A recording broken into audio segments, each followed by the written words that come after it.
name is Frida Anyau, and I am the moderator for this session. Today's topic, we'll be talking about the future is not for sale. Institutional reforms critical to establish a tradition and culture of accountability and peaceful community development. I believe that we are all gathered here because actively participating in nation building. We want peace, unity, and to ensure security in Nigeria. The panelists that we have here seated today are amazing professionals in their various fields, and they will be helping us in dissecting the topic that we have at hand. First of all, I'd like to introduce why we have chosen this topic today.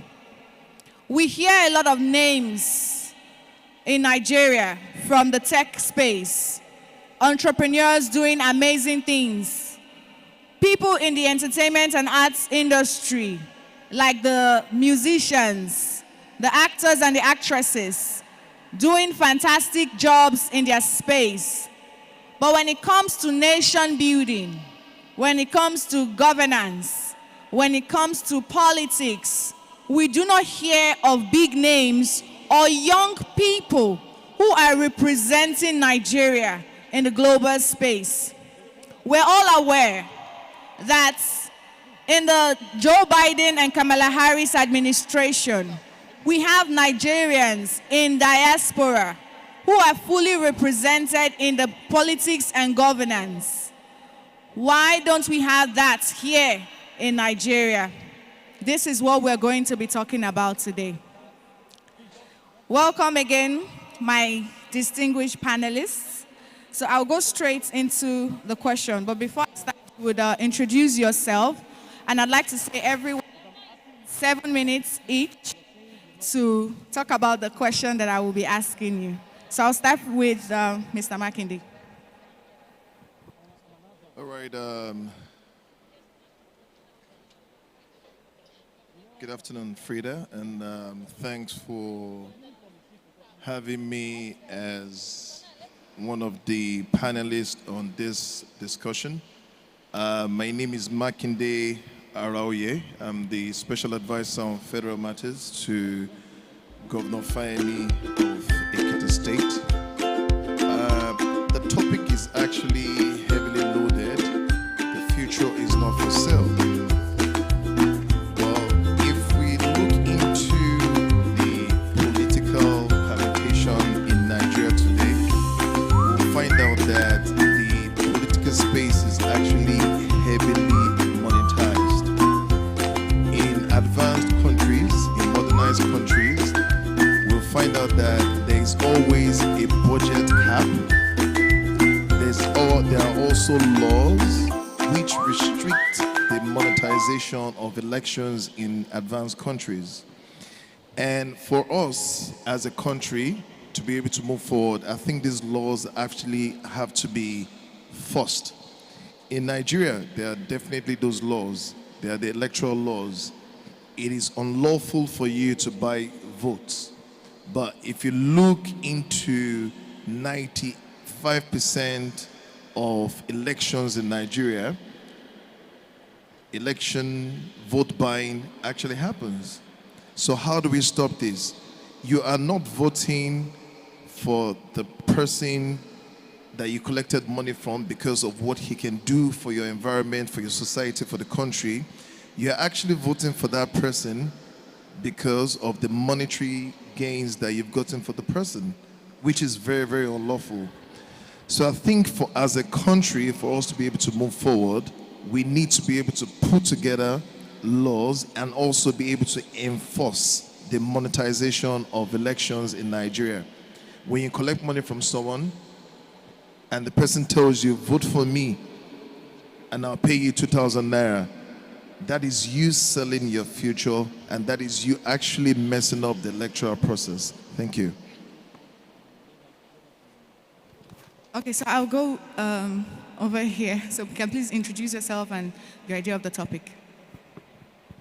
Thank you very much. I am Honorable Simeon Toluwani Borokini, the whip of Ondo State House of Assembly and the member representing Akure South Constituency 1,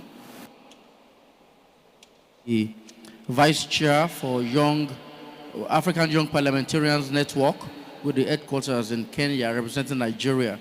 For me, we have had a lot of conversations today. I've expressed the opinions, and a lot of things have been running through my mind since I came, which is the fact that I come from a state where the conversations we are having today are already becoming a reality for us.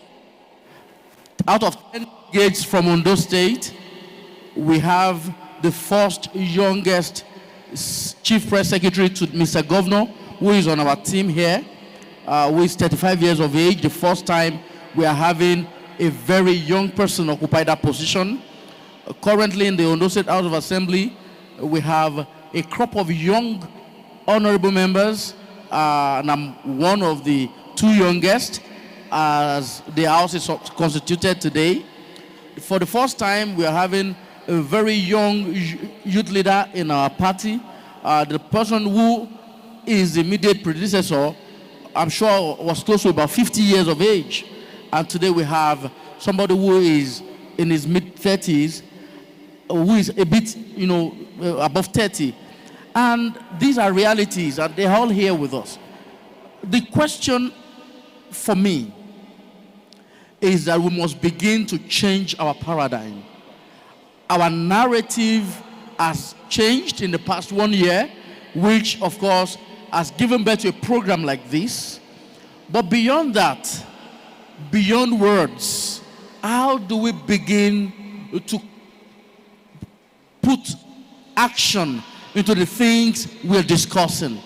Hope we don't leave this conference with a lot of other rhetorics. Hope we begin not only to think outside the box, but think like there is no box at all. For young people, monetization of elections is going to continually be a challenge. Earlier today, the Honorable Minister suggested cooperative funds or something for aspiring politicians. Like if 10, 50 of you want to aspire for the same position or similar positions, come and put money together, and probably some people support others. But practically speaking, I hope we can begin to cooperate and support each other as young people. For someone who is in an elective position, who is holding an elective position today, I can tell you that most of the time, the biggest criticisms we face are from our peer groups. And sometimes they are not constructive criticisms. It's because somebody is just beefing you, somebody is just angry at you for not that you're not representing them well, but because you have not attended to a personal need, which are challenges we'll continue to face. But the institutions of government are largely flawed as we see them. But reforms will continually be advocated for. And we must begin to see, Honorable Aroye mentioned something about our electoral reforms. We must not just have all these laws. I'm a legislator. A lot of things are happening. We have a lot of laws, but how much are they being followed? Thank you. Just proceed. I'd like him to hold that thought so that we can take Mr. Gbenga, introduce yourself and share your insight on the topic. Thank you very much. Today say Madam Moderator and to my co-panelists. Ladies and gentlemen, I'm disappointed that this is the last session and probably the most important. When you say the future is not for sale,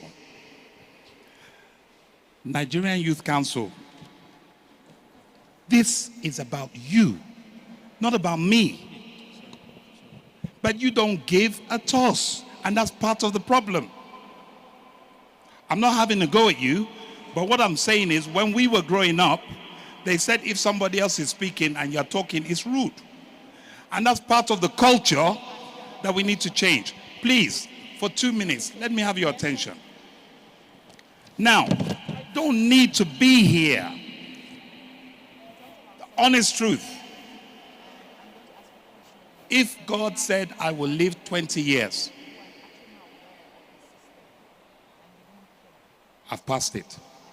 If God said I will live 40 years, I've passed it.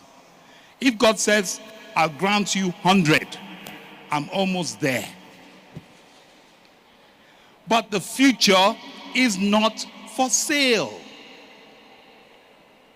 In 1980s, there was an advert on the televisions that said, Andrew, checking out. Andrew, checking out. I don't know how many people in this room know about it. NYSC, with your back to me. NYSC, with your back to me. I don't know how many know it. Some of us checked out. And all I keep hearing from the Nigerian youth today is that I want to check out. Let me go to Mauritania or Mogadishu or Gwagwalada. That's not outside Nigeria, that's inside Nigeria. Let me go anywhere. You know why? Because Nigeria's future is up for sale. There's nowhere the youth are going. I have been here since Saturday night for this conference.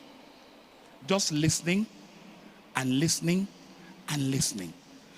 What have the youths provided on this platform to say that the future is not for sale?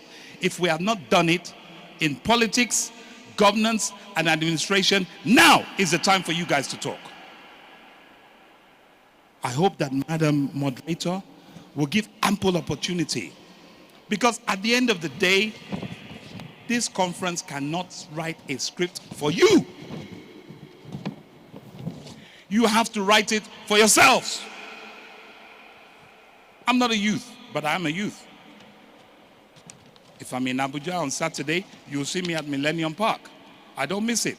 20 minutes, 30 minutes, 2 hours. I'm youth at heart. But the future belongs to the youth. And this conference is about, what do you want? How do you want it? How do you want to get there? That's what I want to hear from you in this session. If we haven't heard it before now, let us hear it now. Because I have no business being here. But I only want to energize you to make sure that this session is complete. So introducing the topic is politics, governance, administration. The youth are not involved. That's the honest truth. For various reasons. We know the reasons. Don't talk about the reasons. We already know. But how will you guys get into that space? That's what I want to hear from you. And I assure you, we will sit on the minister's neck to make sure it is actualized. God bless you all. Thank you, Mr. Gbenga Kimoyo. All right, so I'll go back to Mr. Makinde. When you talked earlier, you talked about selling votes, individuals selling their votes to politicians. And today we're actually talking about institutional reforms in Nigeria. Now, we know that the people who sell their votes, because they are actually not enlightened enough, well, let's not even go there. You know, to the grassroots level, we have vulnerable Nigerians, vulnerable young people, unaware about politics, unaware about their role in governance. They do not have the idea that says, my votes will count in nation building. How do we bring them on board to become part of this governance, to become parts or key players in politics, So we're talking about selling your votes. We don't let them sell their votes anymore, and then we can have more accountable people in offices. Well, we have a very divisive political system in Nigeria. We have a political system that is not based on ideologies, just based on who could get there through whichever corrupt means.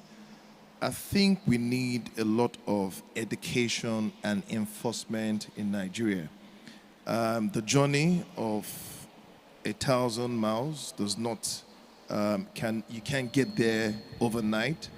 We need to educate people about the basics of politics and governance. There are a lot of people that don't even understand why they are trying to be a part of governance. People think that the fastest way for you to get rich, the fastest way for you to get money is to be in government. You will be very, very disappointed if I tell you how much I earn, my salary a month. But people don't understand that. People think once you're a part of government, then you become a millionaire automatically. And that's where the thinking of youth and young people, that thinking has to be corrected, that public service is actually a service to humanity and not the quickest way to get rich. So that's why people are actually always very desperate, and they go through unethical methods to get into public service. They go and kill and maim. They fight because they don't understand that this is actually a means of serving the people. So how do we correct this? I think the basic education has to start from school, from primary school, elementary school, college. I think the institution of education, they have a key role to play, educating people from a very, very young age what governance is all about. Governance is not the quickest way to make money. It is service to humanity. The government also has its role to play, which is enforcing the laws. I know we've read in many instances where the security apparatus is not enough to enforce laws. And I think that's one of the biggest challenges the government has. The government is short of funds, the government is short of revenue, and the government cannot recruit enough enforcers of the law. So where there's meant to be about 5 or 6 law enforcers at a polling unit or in a polling district, you find out that we only have one security apparatus, and that's not enough to enforce the law. The law is already there. Vote buying is an unlawful process, and if you do, you should actually go to jail. And one of the issues we also have in Nigeria is that the lawful process is not really being followed to the end. If you arrest someone, they have to be able to pay for the acts that they've committed. You can't arrest someone for buying votes and you release them the next day. They have to face the law, which is that it's quite unlawful for you to be selling votes. So, and as parents also, I think we as individuals, if we already have it imbibed in us, that selling our votes is also selling our future, we also have to be able to educate the people around us and make them understand the implication of what they're doing. Thank you. Thank you very much. So I would ask my next question. And this is in light of, we're talking about institutional reforms, and a lot of people, the general narrative of politics is that you must have a godfather. Am I right? If you want to be in politics, you must have a godfather, right? Someone who controls and calls the shots.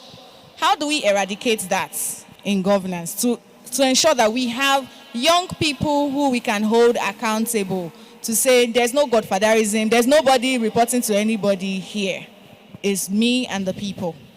Thank you very much. Godfatherism in politics, in the current Nigerian context, except we want to deceive ourselves, it has a place as politics is being practiced today. But can it be eradicated? It's a matter of time. However, I personally do not subscribe to godfatherism. I believe in mentorship. So why not get a mentor and let the mentor tutor you aright? Most of the time, the challenge we have is that young people want to be part of politics, wants to win elections overnight, but we are not ready to learn the rudiments of politics and politics. Politics and politicking needs to be learned. If you do not learn it, if you jump at it, you will jump out or you could get drowned. It's like swimming. You must learn the art and the art of swimming before you jump into the swimming pool. So for me, godfatherism is something that has brought us to where we are today. But social media, on the other hand, has given voices to young people. Social media is our own godfather. Young people are speaking to you. Social media is our own godfather, is the voice we have. A godfather is somebody who speaks for you. So how do you now use social media properly, constructively in engaging governance? Most of our politicians, or most of us, most of honorable members like myself, we're on social media, governors are on social media. You could engage their handles, you could mention them, you could tag them at the post, you could slide into their DM. So the social media becomes the voice for us. What people used godfatherism for back in the days was to get a voice where they could not speak. But today, social media does that. Then for me, the thing that matters the most is that you must learn to master a skill. There is no government that will form without using skill sets available at its disposal. Today, our brother and friend Honorable Araoye is here, who is skillful and resourceful to the governor of Ekiti State. Our Chief Press Secretary, CPS from Ondo State, Mr. Richard Olabode is around, who is skillful and resourceful to the governor. So the governor would, when the governor wins an election, probably during the campaigns, he has started looking out for people who have skills that will be needed in his government. So why not let us build our skills, use social media to amplify those skills. Everybody may not get a share at the table, but one step at a time. Power, they say, is not served a la carte. So one step at a time, your skill opens door for you. The gift of a man will make way for him. Thank you. Okay, thank you very much. The next question will be directed to Mr. Gbenga Akimoyo. Earlier, you charged us, young people, to take responsibility. But how do we take responsibility when we are not even carried along in the system of operations in government? We are kept in the dark. They don't show us the behind the scenes of what happens. We hear of an initiative today that requires 1,000 beneficiaries. How do we know that this 1,000 beneficiaries is not taken to one particular local government where maybe a governor has his cousins, his family members, or it is not based on tribe, or it is not based on religion? What initiative or what reform can we put together to transform that and tackle this? Thank you very much, Madam Moderator. I don't know if the people can hear me when I'm sitting down because I'm a lawyer and lawyers don't sit down to talk. Pardon me. Your question is, how can you get into the space? You are already in the space. Stop giving excuses. I said to you, I've been here since this conference started on Monday. Youth have an opportunity to speak to the whole world, to give their ideas, where they want to go, how they want to get there. Tell us. We're not writing a script. Someone said the Nigerian system is monetized when it comes to elections. It's only monetized if you take the money.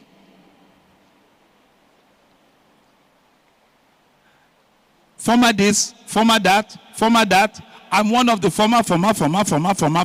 If I start tomorrow, we haven't finished.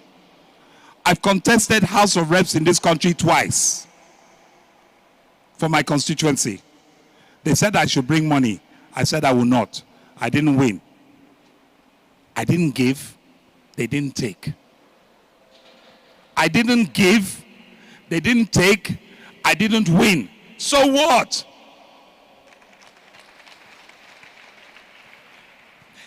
Godfatherism. I don't have a godfather. I don't need one. Father God is in heaven. But guess what?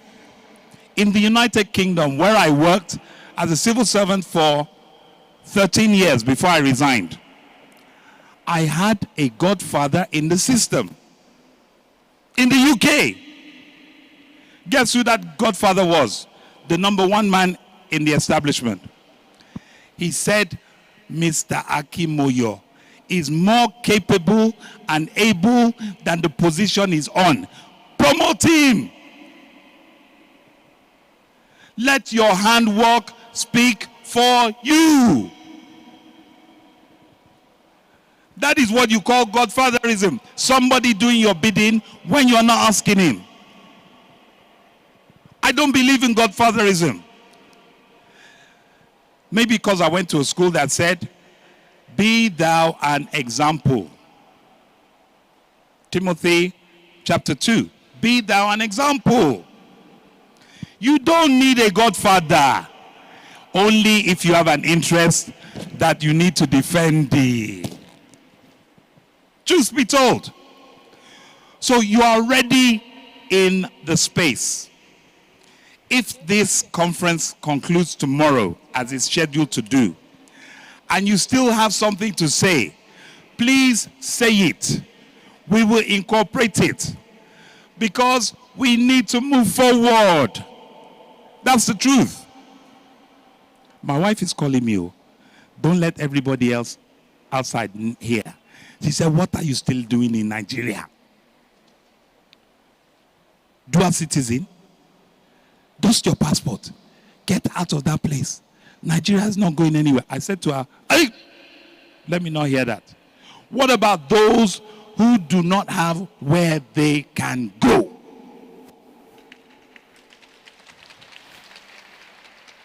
It's true now.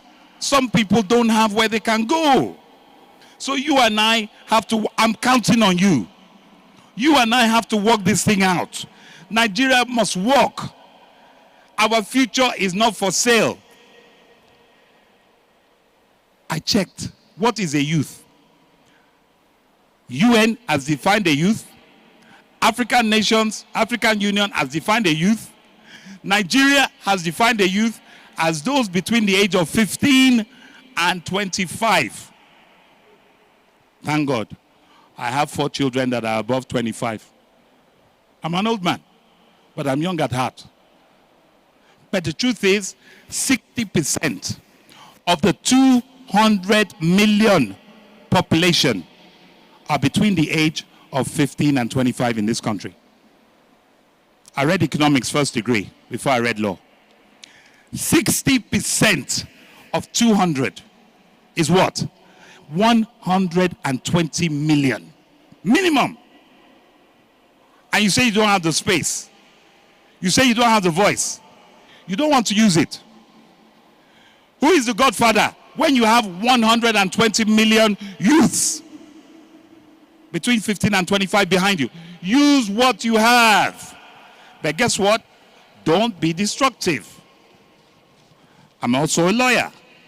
I abide by the law. Somebody suggested bills. Let's have bills. Lobby the bills. But let's have action. Let's have action. Because the future is not up for compromise. Thank you very much, sir. Use what you have and don't be destructive. So I'm going to ask a question on security, because when we're talking about nation building and peace and unity, one major factor has to be security. Am I right? We have seen cases where people are wrongfully detained. We have seen cases where how I'm dressed can automatically tag me as a criminal. We've seen cases where how I look, maybe the color of my hair, and I'm already stereotyped by that. And people are now taking laws into their hands because they no longer trust the security system in Nigeria. We're talking about institutional reforms. What can we do? How can we tackle this before it gets out of hand? Well, I think there has to be a declaration of a breakdown in the security infrastructural system in Nigeria. We need to be factual about this. We have some real deep-rooted financial challenges that Nigeria is facing. And if we do not tackle that financial issue, we're going to keep on having all these gaps in the security system in Nigeria. Nigeria has relied so much on crude oil as a source of revenue, and now that the price of crude oil has dipped, the revenue that is coming into Nigeria has actually also gone down. So how do we educate our security officials? How do we arm our security officials? How do we educate and bring in and recruit more officials into the security system in Nigeria? That is the problem that we have. And unless the revenue challenges that Nigeria is facing is being fixed or improves, we are going to continue to have security challenges in Nigeria. And we're not just having security challenges, we're also having inter-ethnic conflicts. And all this is also as a sign of the revenue, poverty that the people are facing. When there's poverty, people are being disgruntled. When there's poverty, there's always room for clashes. So the government needs to look at areas of which to increase the revenue in Nigeria, which is exploiting other areas, other sources of revenue apart from crude oil. I know the government of President Buhari is already looking at other areas such as agriculture, but until there's an increase in revenue, we'll keep on having this gap. And when there's poverty, the people and the security officials, they'll be looking for loopholes and areas in which to make additional income. So that security man that is harassing you for wearing a short dress or for having that pink hair, he knows the law. What his conduct is actually unlawful, but what he's actually doing is how to get money off you, because his salary cannot actually feed his family. So until the welfare of these officials are improved, which indirectly is the revenue that the country accrues into the country, which they will be able to pay these security men, we are going to keep on having these challenges. Thank you. Okay, so I want Mr. Gbenga to say something. So when Mr. Makinde was talking about, he identified the problem of revenue shortage. Now, how do he said these officers know the law. Well, how do we hold them accountable? How do we hold the head of the system? What accountability system can we say, this is how we are checking that our officers are well placed, our officers are well cared for, so that they can in turn look after us? Thank you very much. I have a burning desire to respond to anything that has to do with security of our people and security, particularly of tomorrow's generation. Please, We all live in Nigeria. Hands up if you are not a citizen and resident in Nigeria. Everybody is. Hands up if you do not belong to a state, one of the 36 or FCT in Nigeria. Everybody is. Hands up if you do not belong to one of the 774 local governments of Nigeria. Everybody is. Hands up if you do not belong to a ward in each of the 774 local governments in Nigeria. Hands up. I lived in the United Kingdom for 30 years plus. You don't have this problem. Because security, like our security advisors tell us, is everybody's problem. Record it. Take a pen now and record it. When I was 12 years old, on a Sunday morning, my mom sent me to go and buy bread. 10 minutes after I got back to the house, the policeman knocked on the door. They said, your son was seen on the road pushing an abandoned vehicle. That vehicle had been abandoned for 9 months. No tires, no wheels, no engine, no key, no nothing. But a citizen looked through the window and saw 2 young juveniles pushing a car, and they called the police. It's everybody's problem. But you know, we say, give it to the security agents, give it to the policemen, give it to the people in uniform. How many of you, since the Whistleblower Act came out, have whistleblown? You only whistleblow because you want to get a financial reward.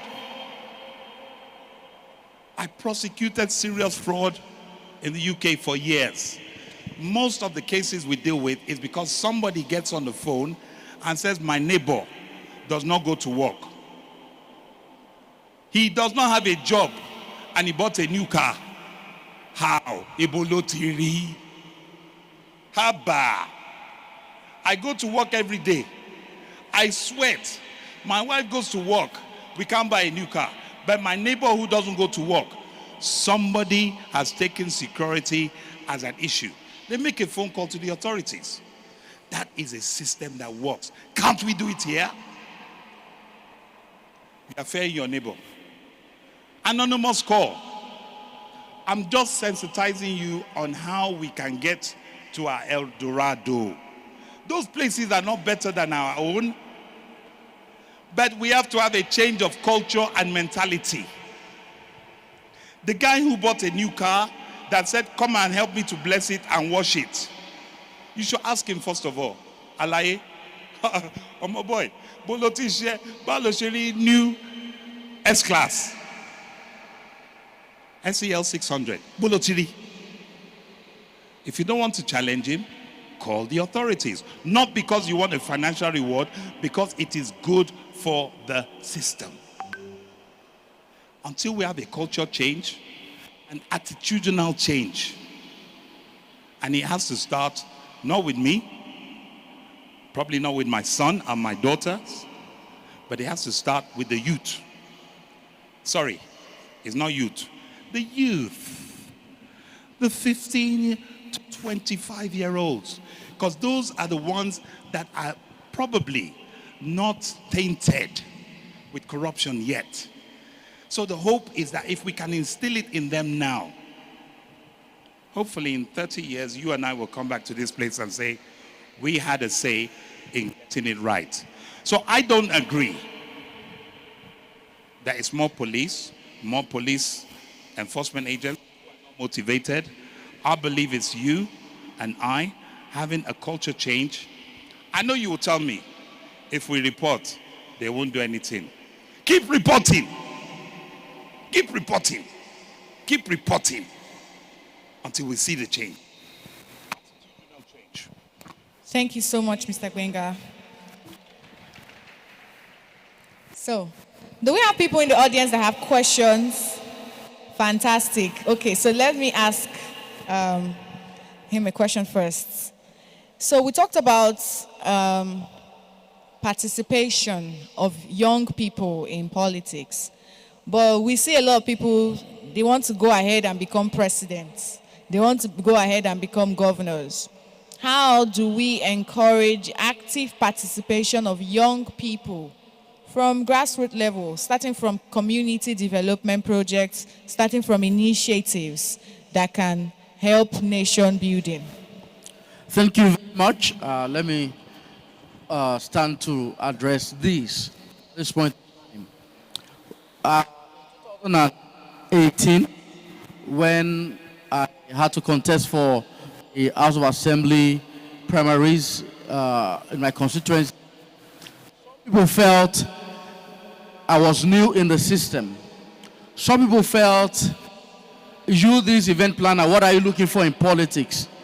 And for me, the journey did not start at that time. I was on Buhari Bakari campaign volunteer team in CPC in 2010. I was going to Neka House, Alausa, Ikeja. I was going for meetings at Neka House, Alausa, Ikeja, opposite Fela Shrine in Lagos since 2010. I was actively involved. It was unpopular to support CPC in Ondo State when I set out.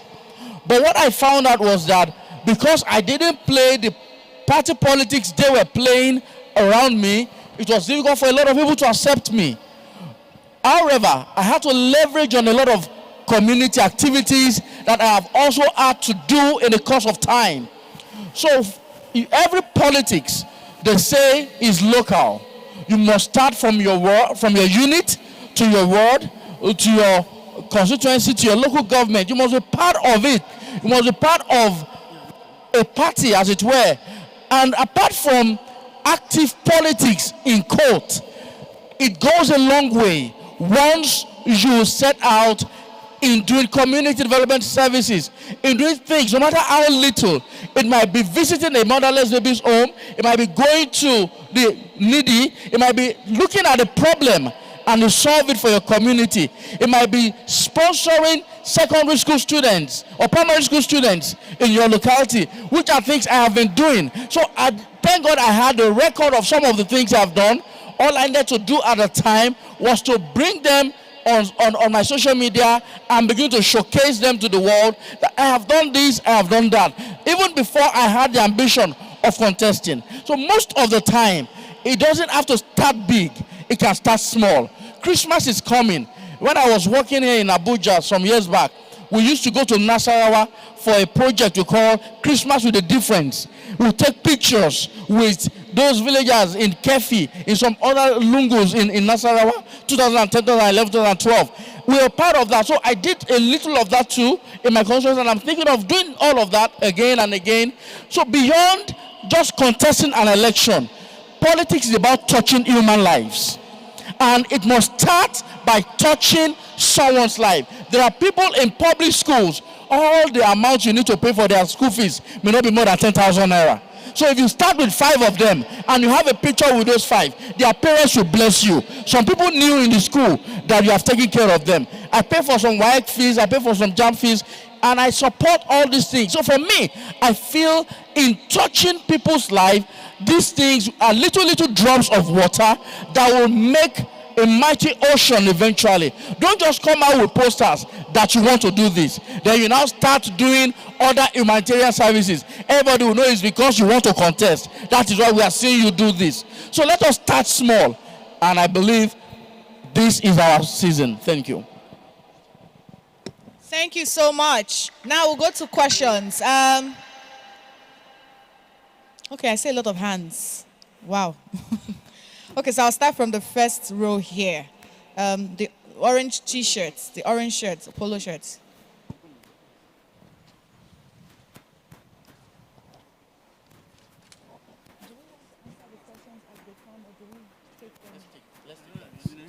Thank you, panelists and our moderator. I just want to add voices to how the workable plan of ensuring that people come into politics and governance for youth. I want to please encourage Nigerian youths here that it is very, very important that we get to register for the voter card, and after registration we get to come out to vote, because we find out that the problem we're facing is that after registration youths don't come out to vote. But if it is BBN, you see everybody voting. It doesn't matter whether it's online or not online. On the day of election, make yourself available and come out to your polling unit and defend your vote. Vote and do what? And defend your vote. That is that. Secondly, to Debbie, who was talking about whistleblowing. The truth of the matter is Nigerian youths are good people and Nigerians are good people, but the system has constrained us to complain, because whenever you blow a whistle, I can assure you that the authorities or the agencies will get to leak your information to the people that you are complaining against, and they will come for your life. So it's not as if we don't want to whistleblow, but the security of our lives is at stake, and that is why major Nigerians are not whistleblowing. Thank you very much. Thank you very much for the contribution. I'll take this lady here. Good afternoon. My name is Abdul Malik Suleiman Abubakar from Gombe State.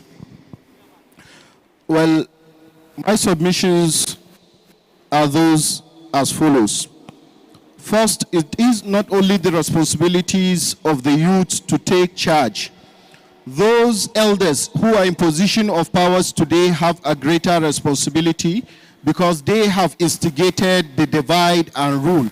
They have instigated selective justice. Not until when we put those things right, then definitely we are going nowhere. We as well will come and inherit that.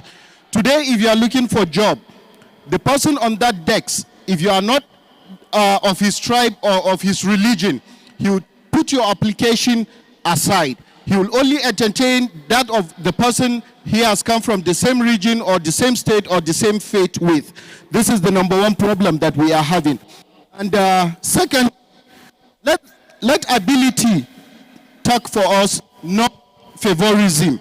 Why I'm saying this is, today, if you don't have anybody, nobody will give you a job.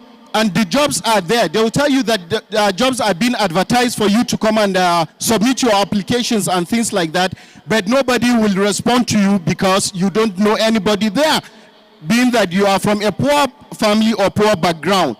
And thirdly, in terms of food security that we are talking about, today we have state governors in 2 or 3 years. They were able to construct as in 500 to 600 kilometers of road within their states. Why are the federal roads not constructed? How can we be able to more of like integrate to transport or cross-pollinate that's the produce of a particular state to that of another state? In short, in totality, this is the ability, or this is where the issue of insecurity lies. Because those that are very capable or those that are well taught, they are being denied jobs, they are being denied responsibilities, and at the end they will make use of their intellectuality to go and establish crimes or belong to groups. Thank you very much. Thank you so much. The lady, please.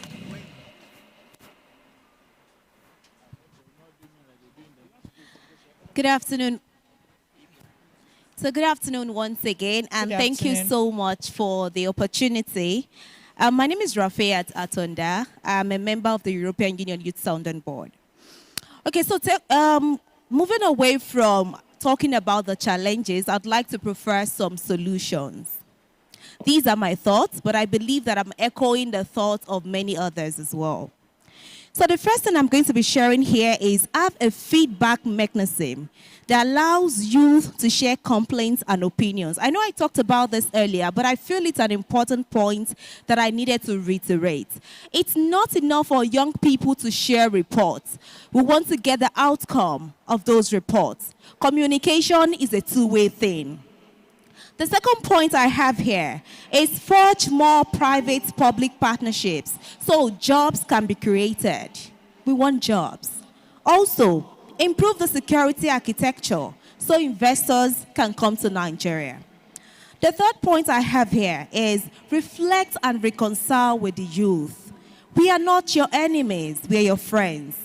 Please hold periodic meetings in clusters across Nigeria and act on the recommendations.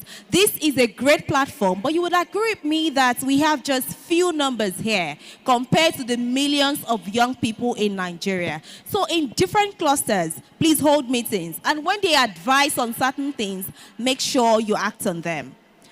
The next point I have here is strengthen communication. Make it empathetic, inclusive, and well digitalized. Sometimes the government does certain things and only a few persons know about these things.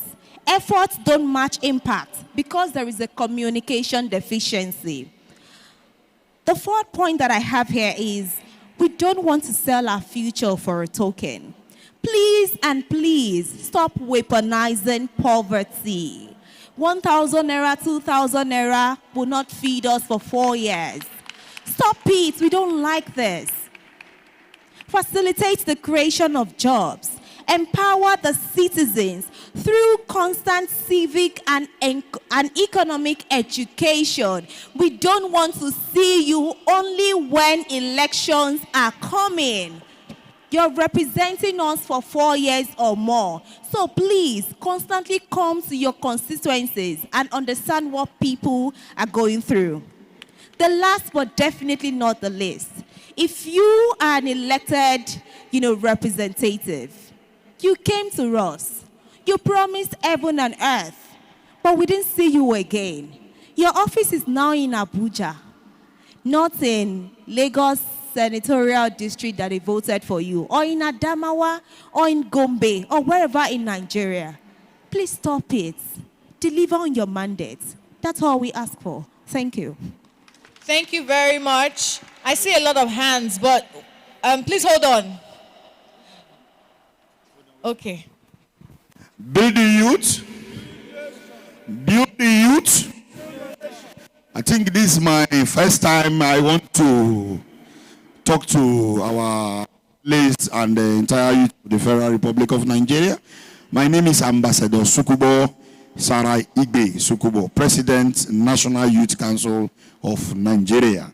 Actually, the position of Youth Council has been stated in the morning, but I just want to submit one important appeal.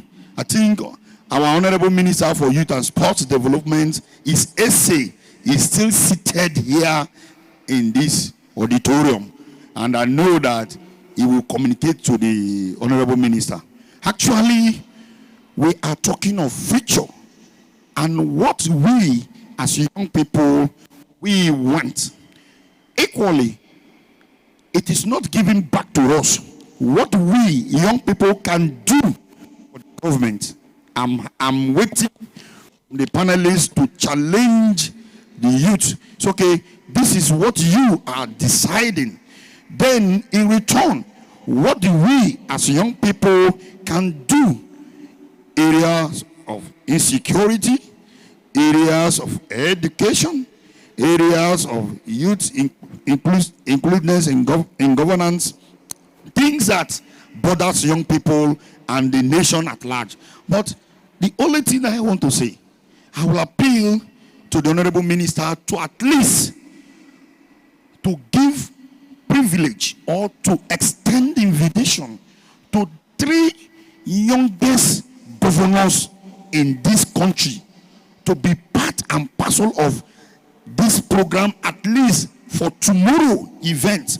Because why we say so, the federal government alone cannot solve our problem, and it is important we go back home with this knowledge. If not anybody, I know vividly we have 3 young governors in this country. Makinde, the governor of Oyo State, the governor of Cross River State, Ben Ayade, and the governor of Kogi State. These are young people we have identified that today they are also in the corridor of governance. They are supposed to be seated in this hall with us.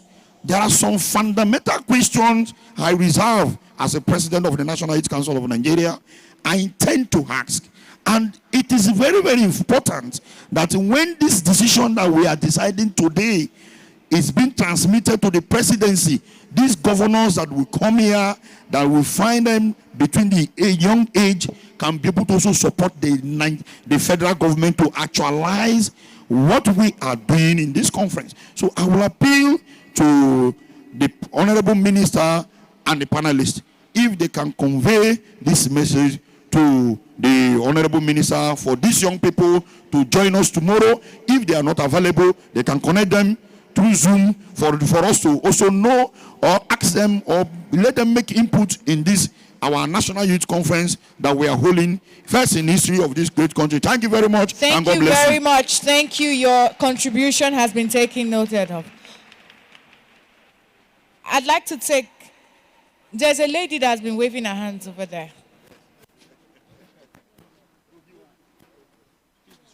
Yes, first. Hello. Good day, everybody. My name is Iweze Rose. I'm the CEO of Aru Sharon International Resource. Is it loud enough? Okay. My question goes to the Mr. Makinde. You kept talking about financial issues. You know, whose duty is it to harness all? So my question to you is that who owns the responsibility to harness and boost the economy? You know, you keep saying, talking as if you're talking to some other people. You know, we need to have a strategic to harness our resources, you know, so that we can boost the economy, so that we have more money to pay for the security. Secondly, the Ms. Moderator, yesterday you are from Edo State and you're the scale acquisition coordinator or something like that. Am I right? Yes. Okay. Because after this meeting, I'll be coming to you because we don't even have this. I'm from Imo State, for example. All these things we're talking about here, when I travel home in my LGA, I don't feel anything like all this skill acquisition and all these, even the N Power, all these projects, all these social investment programs that the government has put in place. I can't see anybody, I can't identify anybody from my LGA that has been a beneficiary. And you see, I'm going to volunteer myself to go further and then look for, how we can really, people can really benefit from that locality. Then another thing I want to say is, okay, talking about the security issues. We know that the Southeast now is in the front burner regarding security. And we know that there are a lot of youths out there that are just like idle, waiting for, to be recruited by the wrong reasons. So can we use this social investment program to begin to get them involved, let them get skill acquisition? And then another comment is that some of these social investment programs that the government is putting out there, I'm sorry to say that they are not sustainable. We can do something that is sustainable that will keep these youths, engaged and then productive as well. And then the last question is the National Action Plan. Can we get a copy of it? The one that was launched yesterday. Thank you very much.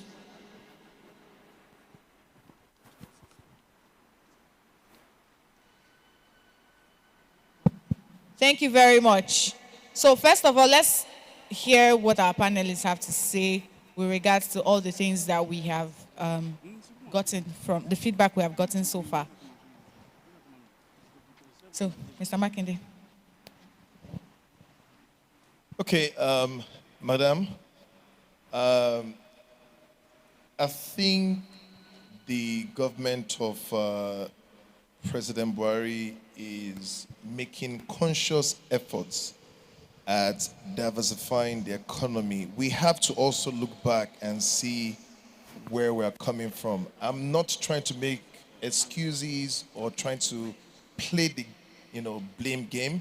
But if you look at the history of Nigeria and politics and governance, you find out that the system has been heavily corrupted and there's been a lot of mismanagement of resources. So when we had the oil boom in Nigeria, the wise thing to have done was to have saved enough money for the dry days that we're already in. But there's been a lot of mismanagement, there's been a lot of corruption.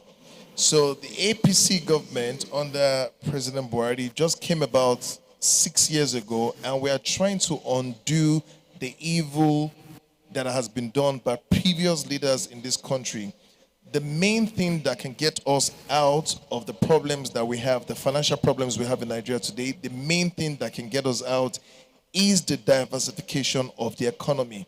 And that's why the government is making conscious efforts, and you can see a lot of intervention programs from the CBN helping the agricultural sector in getting a lift, so that we can have a lot of agricultural products that we can export and increase the revenue of the country.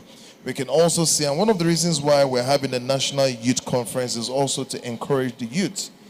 You see that in advanced countries, people tap into info technology that's being driven by the youth. And that's a sector which Nigeria actually has not yet capitalized on, and in which there's a whole lot of revenue that's been generated there. So as a country, I think there has to be a state of emergency. I think the country has to be very, very serious. I think the government has to be serious when it comes to diversification and looking for alternative ways and means of revenue. But there's a lot of sacrifice that's also going to come. I'm the special advisor on federal matters, and I know how many departments and ministries I go to looking for employment for the teeming youths. But there's something they tell me. They said they cannot employ because they don't even have the money to pay. And I agree with them, because you can't keep employing into the federal civil service and spending the money that we don't even have.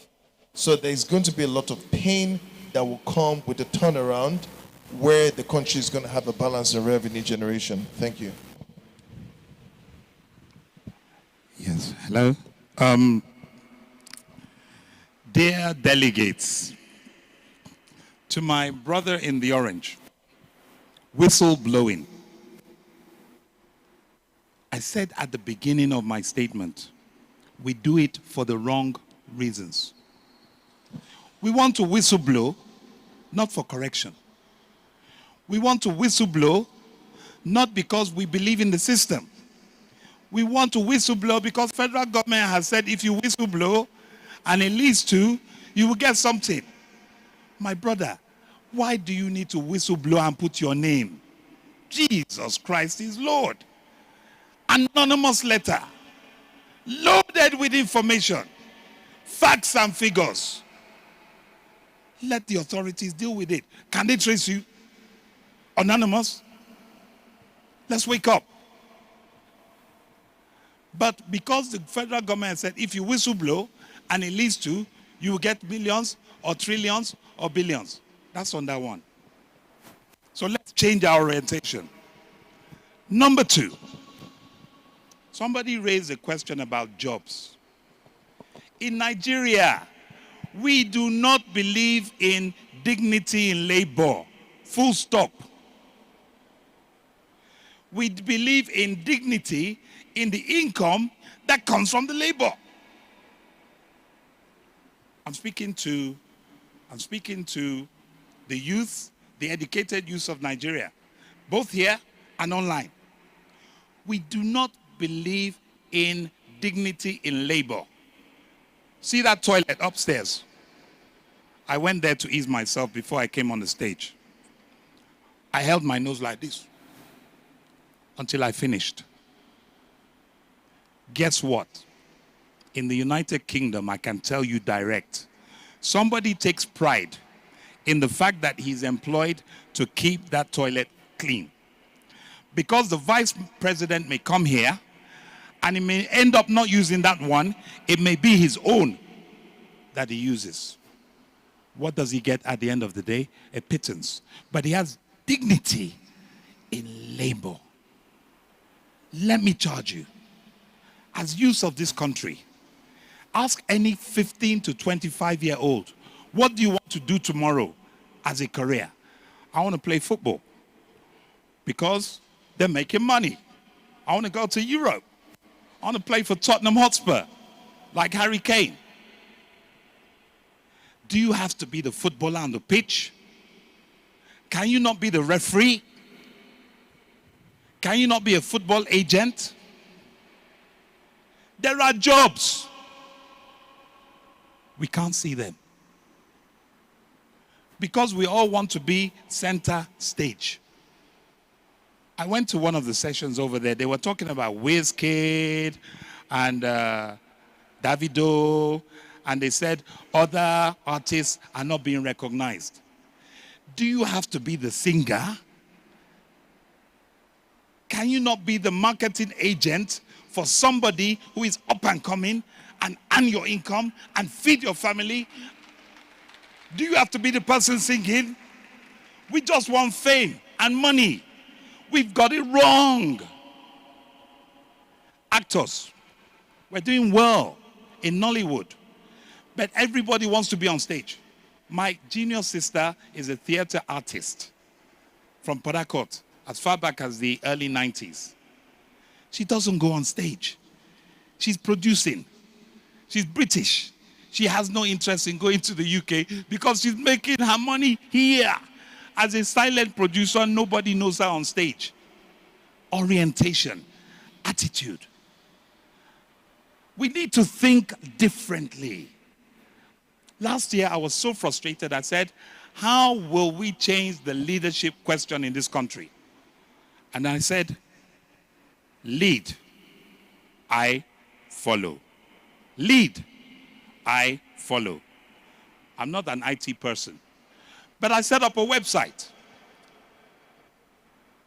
My dear sister who talked about accountability from the European Union. The problem with leadership in this country is that we too, they do follow. The leader is not always right. In fact, the leader is never right. It's the truth. The followership are bad. That's why you have bad leaders. But where do you channel your aggression? Where do you channel your thoughts? Where do you complain? Where do you complain so that you get feedback? So what we did in Lead and Follow? We said, we'll set up a platform, bring your complaint. Bring your challenge. There is a leader who is supposed to account. Everything we blame on Buhari. If we don't blame it on Buhari, I'm from Ondo State, we blame it on Akeredolu. If you're from Lagos, you blame it on Sanwo-Olu. Abade. If you're from Akwa Ibom, you blame it on Udom.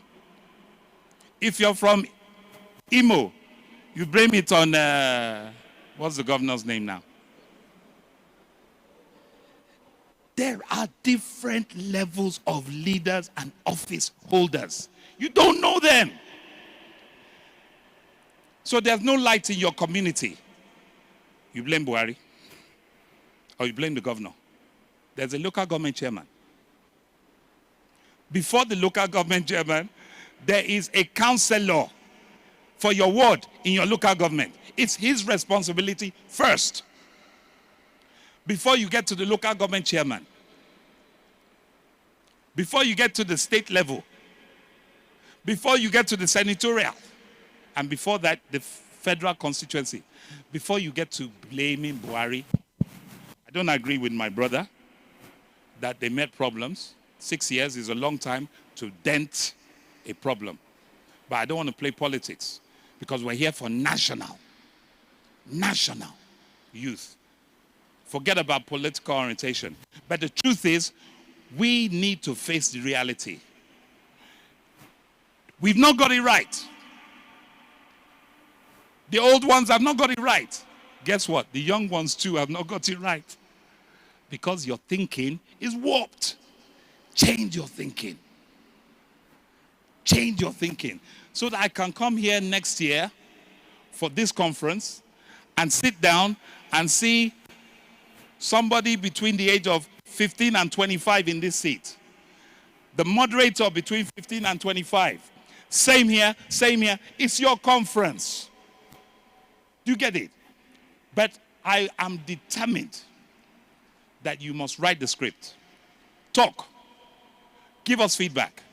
Tell us what you want and how you want to get there. And God in heaven will hear our voice. Amen.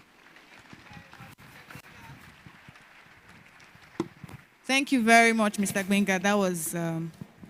Okay, so before I take the final comment, I'm just going to take 3 more questions. But the thing is, I'm going to take the first 3 people that will stand here. The first 3 people that really want to ask their questions. Fantastic. Okay. So the thing is, we have 5, 6 persons. I'm just going to take 1 minute. If you are not up to 1 minute and you don't have your questions ready, I will go to the next person. I will go to the next person. So please, let's go 1 minute each. Can I have the mic? Can I have the mic there, please? Thank you, sir. 1 minute each. You have all been allotted 1 minute to talk about your questions. Don't follow any protocol. Just ask your questions and let's move on. Thank you very much. I want to add on insecurity. Sorry, hold on. I can see some people are sneaking up. I already know the 6 persons that I counted earlier. This man with the microphone, the one with the white shirt, you, 3, 4. Please, if you are not part of them, if you are just joining, please move backwards. I'm seeing more than 6 persons there. Mr. Man, you're wearing black and you were not there before. Thank you very much. All right, Okay. 1 minute. I want to find out what is federal government plan on reducing insecurity, particularly in our schools. Today, you hear of kidnapping in so-so school. Tomorrow, you hear in another school. What is federal government plan to curtail this? I was thinking, my opinion, I feel we have a lot of volunteers across the nation. And if they are engaged to help gather information to the security agencies and then follow it up, it will reduce this. Again, like I mentioned before. You have 1 minute, sir. Okay, this is the last point, please. What happened to the forensic we have in the country? We have experts. A lot of monies are voted into education. Why not engage the forensic expert so that cameras and other forensic tools will be used to review the identity of some of these people kidnapping here and there? Thank you. Next person, please. Okay, all right, my intention is to whip us back to line of discussion. The crux of the issue here is that our future is not for sale. That topic borders on 3 things. 1, why are the youths leaving the country? 2, why are the youths not involved in politics of the country? 3, why are the youths running out of the country for greener pasture? 1, we want to be stakeholders in the governance of this country. How do you make us stakeholders? These are matters we want to discuss here. Youths are leaving the country for greener pasture. How do we make them stay here? 3, the youths no longer trust the government of the day. How do you bring back that trust? These are matters, not insecurity is not for this session. Employment. These are skeletal issues that are becoming the crux of this session. The crux of this session is we don't trust this government anymore. What is the government doing to bring our trust back? When we trust the government, that is when I can neglect a 10,000 and cast vote for my conscience. That is the point. But if I don't trust the government, I will take a 10,000 as the only thing I'm getting from that government in the next 4 years, and I take my eyes off it. And so we are saying, make us stakeholders. How do you want to make us stakeholders? As of yesterday, we had to protest here. They were going to launch an action plan at that corner, an action plan that none of the 360 delegates subscribed to. Time is running. And then we had to run a protest. So what I'm just trying to say is, we have serious issues that we should discuss other than this very we are doing here. The bottom line is, make us stakeholders in the running of this government. Let us determine how we are governed. More importantly, the cost of nomination forms in this country, any political party, is sky high. So as a matter of fact, the environment does not favor youth participation by all standards. Thank you very much. Thank you very much. Next person, please. Thank you. Okay. The problem is that we are not asking too much from this government. The use of Nigeria, we are not asking too much. We are just asking for the government to create the right environment, right atmosphere. When the right environment is created, we wouldn't be needing all this empower, all this beneficial, fighting about 30,000, fighting about this and all that. When you create the right environment that empowers us to achieve our dreams, get to the height of our dreams, there will be no need to be living here. And one of our fears is that You know, there's something about policy. You can be very strong, you can be very agile, you can do everything. But when the policy is wrong, you want to get to at the nick of the, as in, at the edge of your dreams. You will not be able to fulfill it because a government will wake up one day and ban Twitter, which you use in doing your business, or just take one action that can just crumble everything you've worked for. So that is what we are supposed to be addressing. Please let the government think well before bringing out any policy that will kill the youth of this nation. Thank you. Thank you very much. Next. Thank you very much. Please, mine is to appeal to my fellow Nigerian youth based on what Mr. Benga has been saying. Yours is not a question? It's not a question. I want to use this medium to appeal to my fellow youth to see Nigeria, our dear nation, as our own.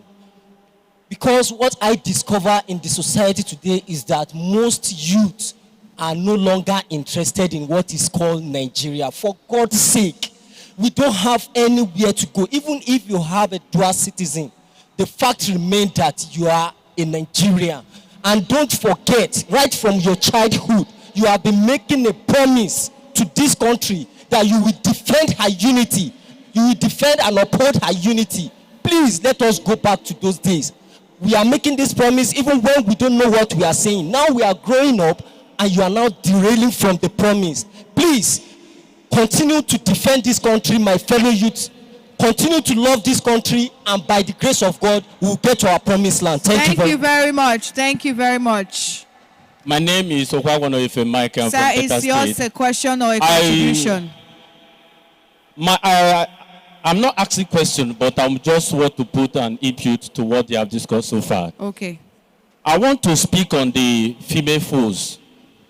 Yesterday when I attended the conference, the Minister of Women Affairs was really agitating for the female foe to be, inclusive. And since I have grown up to this stage, I have never seen or I've never attended or I've never, heard whereby the Ministry of Women Affairs organized seminars, program for the female foods. We conducted a research activity in Delta State late last year, and we found out it's all about female foods in politics. We found out that all they are thinking of is faction and design. They don't have any choice in politics. And this thing, we are here now. Those of us that we are here, we are more or less having this, initiative, this idea that there's need to be in politics. But many of them, after that, they don't have it, especially our female food. I want to suggest to the Women Affairs, especially the Honorable Minister, let her organize program for only the female food. Let them be agitated, let them be motivated so that they can come out. They're not ready to come out because we are being intimidated when they see the male food. So I'm suggesting that let them, organize program for them, only for them. Praise them. Thank you very much. And the final. Thank you. My name is Comrade Omar Destiny, the National Coordinator, Grassroots Awareness and Volunteers Against Organized Crime. Mine is a contribution to what is being done here today.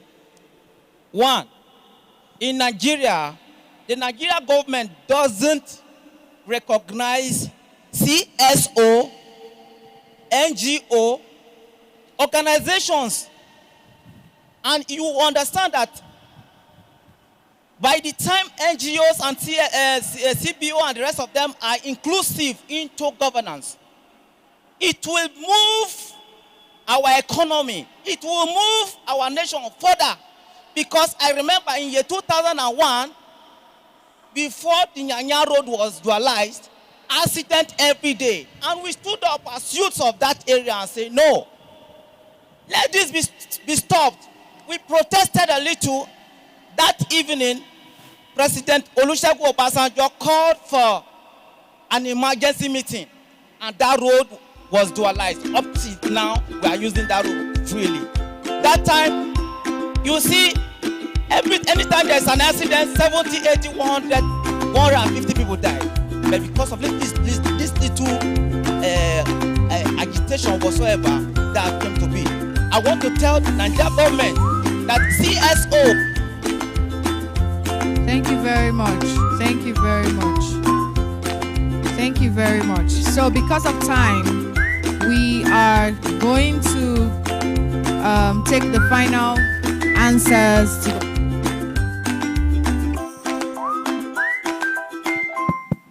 and final remarks from our panelists.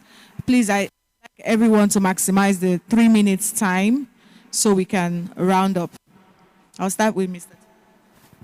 All right, thank you very much. I want to appreciate the passion of that young man that spoke about the need to get more involved as young people and for government to recognize the place of the youth.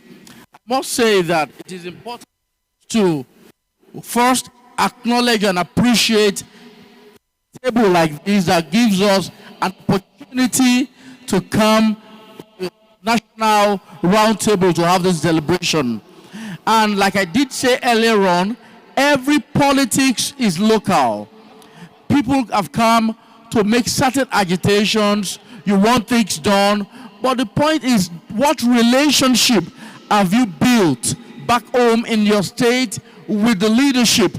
Somebody has to probably introduce you to the leadership of your state.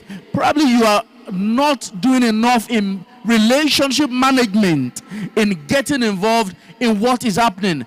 I said earlier on, some of us have skills. Those skills are important, that they will definitely make way for us. Some of us must learn to think outside the box. Earlier on, one of the delegates from Ondo State is the musician Danny Young. He was here with us earlier on, and we were speaking just to corroborate what Mr. Gbenga said earlier on. That we were talking, and I was asking him, Danny, apart from music, what else are you doing?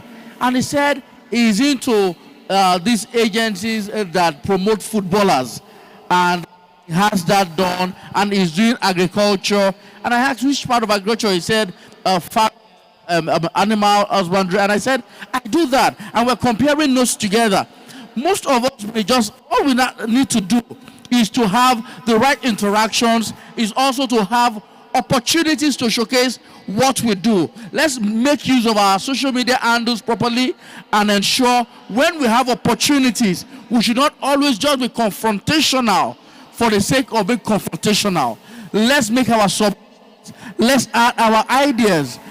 I ever into politics fully. I remember when Governor Mimiko was governing Ondo State, I did send a proposal to his government, and before I knew it, it was done, even though credit was not given to me. But I was glad that that idea was being done. Talked about security earlier on as a round off. Governor Keredolu, for instance, has been agitating for Moteku and state policing, and that is already becoming a national discourse. And I did send a message to the commandant of Amoteku in our state. I said, what if we have a fundraising for Amoteku, like a security trust fund? Guess what, sir? That bill was sent to the House of Assembly for security trust fund. It was a discussion I had. It was just a suggestion.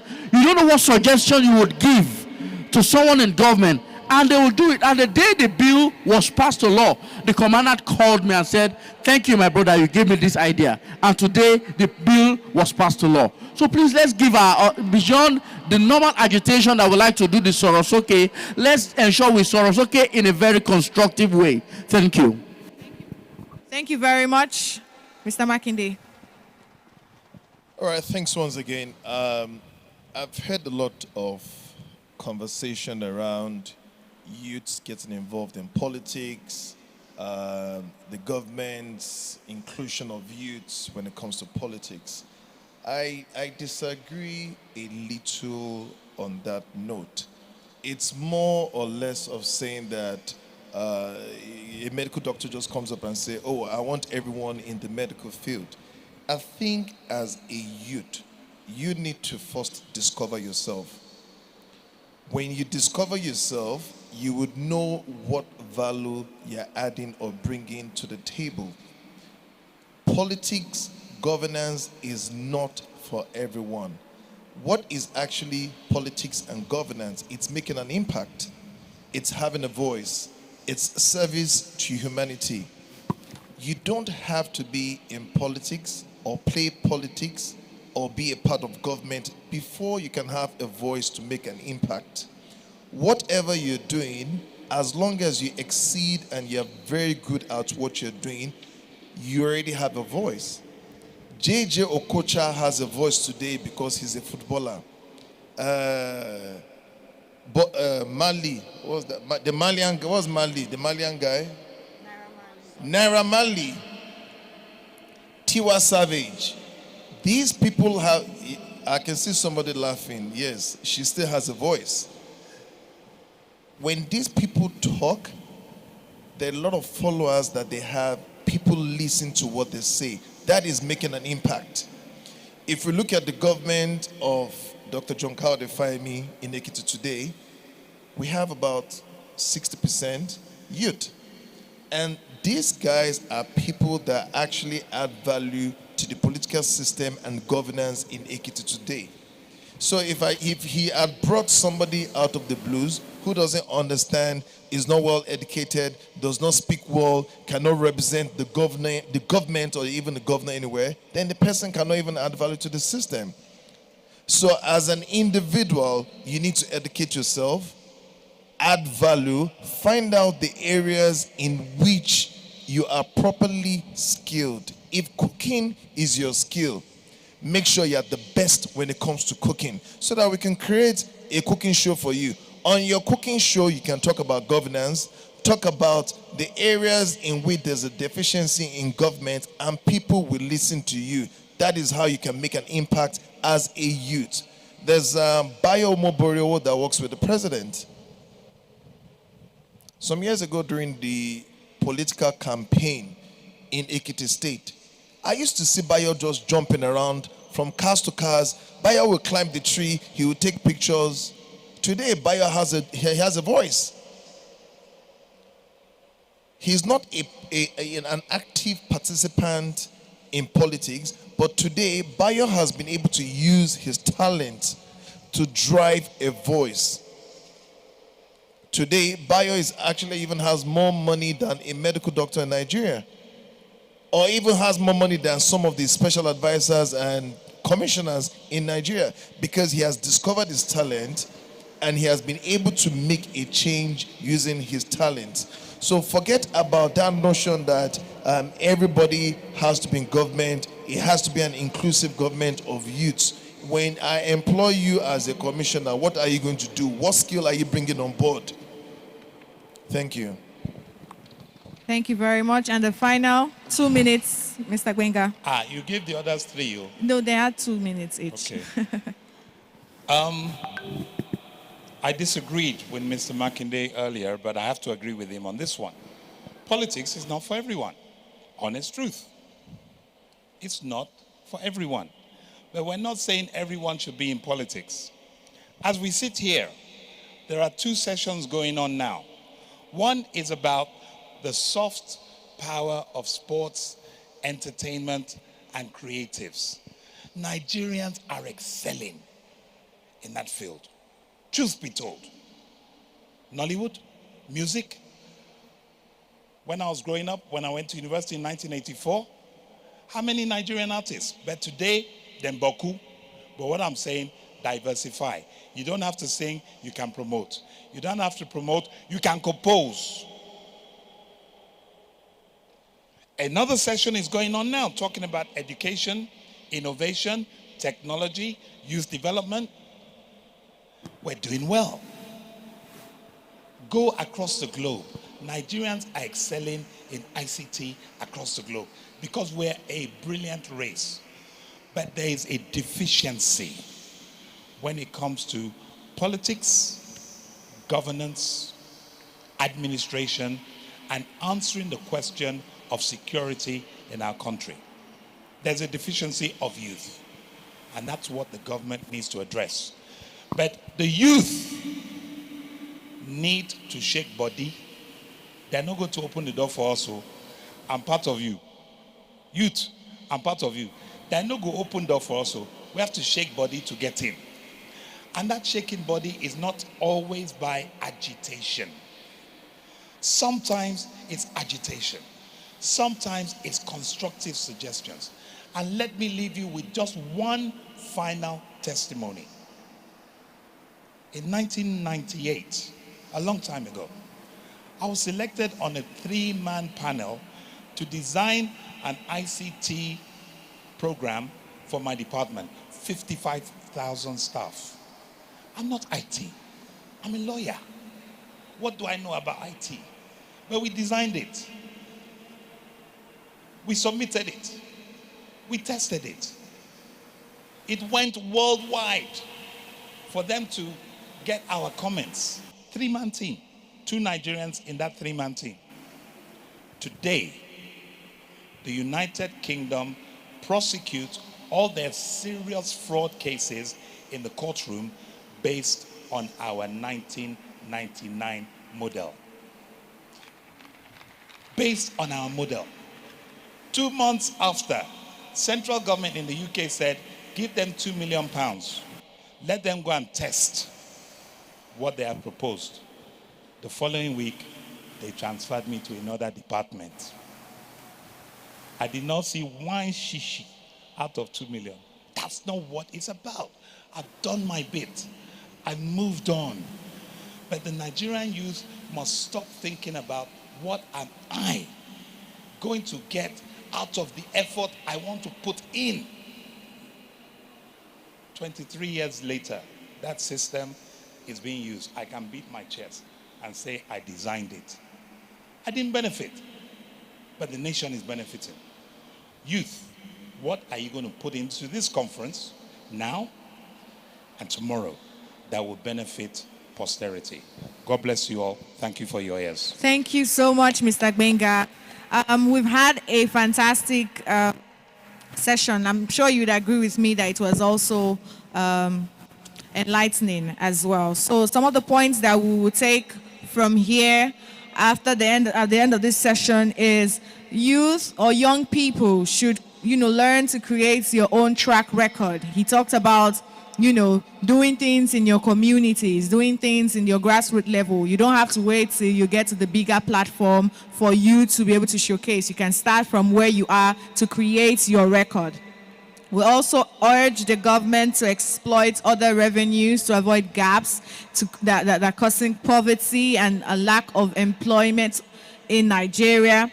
We also want to have a feedback mechanism where young people can interact with policymakers and government agencies, where we can also receive answers, responses to our feedback that we give. We want to also have an improvement in the public and private partnerships that will help in creating jobs and skills for young people. We also want engagement in the grassroots level, in clusters, engagement of young people, engagements where we're taking through decision making, engagements where we're taking through the back end of how things are being formed. My apologies. And then the last one, our panelists also mentioned that as young people, you must discover yourself. You must use the talents that you have to create the change that you want. You must also use the platform that you have to create a voice that will be part of the change-making decision process in Nigeria. These are some of the important points that we're going to be taking with us as we leave this stage. Thank you so much, everyone who has shared their contributions. Thanks to everyone who shared their questions. Before we leave, I think we should just, have a group photograph. Yeah, group photo. Yes. Thank you very much, our panelists. Thank you so much, our moderator, Ms. Freda Anyanwu. Thank you, our panelists, Honorable Simeon Toluwani Borokini. Thank you very much, Mr. Makinde Araoye, Special Advisor on Federal Matters to the Governor of Ekiti State. Thank you very much, Mr. Benga Akimoyo, lawyer, legal practitioner, and co-founder, Lead I Follow. Thank you very much. Let's come together for a group photo session. Thank you.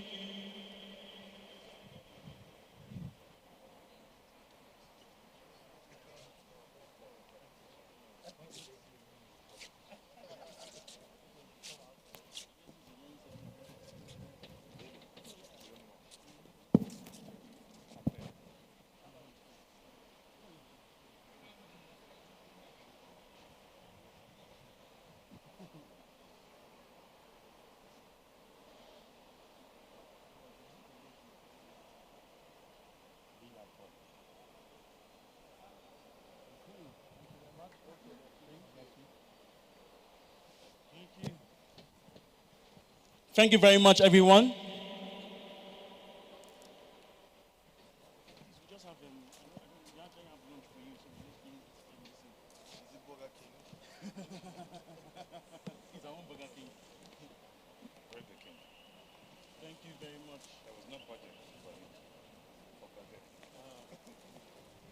Thank you very much.